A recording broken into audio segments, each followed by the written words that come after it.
Everything we know about you guys is wrong.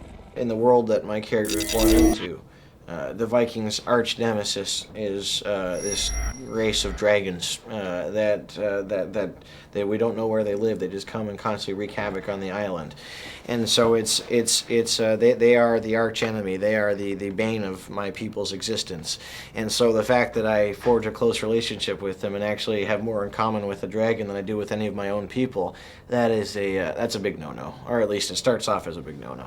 I think it's time you learn to fight dragons. What? You go first. No, you go first. All right. You get your wish. Dragon training. You start in the morning. Oh, man, I should have gone first. I think that, you know, he's frustrated, but, I mean, his son's not exactly 5 years old. He's a teenager now, and as far as he's concerned, he's never really shown the goods. He's never shown himself to be tough, to be fearless, to have that Viking spirit, and I think that in a lot of ways I've kind of given up on him in terms of him being a great Viking. There's always hope, but...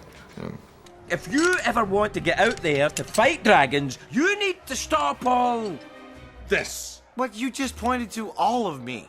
I think that Gobber thinks about Hiccup as a kind of concerned uncle. He loves the kid, I think, and he's known the kid since he was a baby, but as the kid's grown, he realizes this kid is different.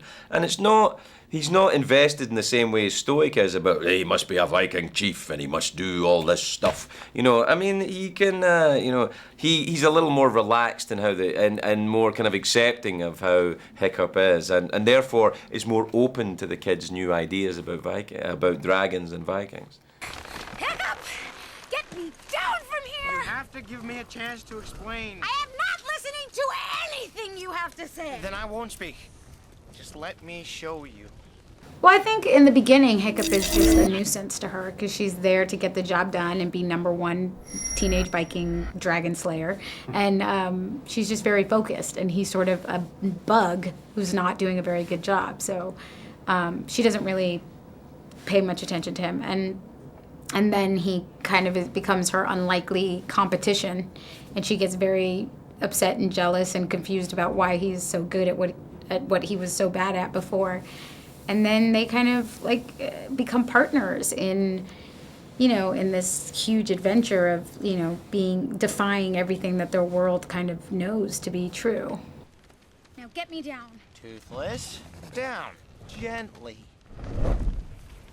See? Nothing to be afraid of.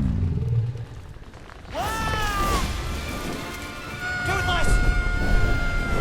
What is wrong with you? I've never done like original voice. I did a lot of dubbing when I was young. When I was like 12 or 13, I did a lot of dubbing of French into English stuff, you know. No, it was, yeah, so this is my first time really with this stuff. And, you know, I like to say there's like a leader of my blood in every part I play, you know, and some are closer to me than others. And Hiccup was definitely, this is pretty close to me at 14.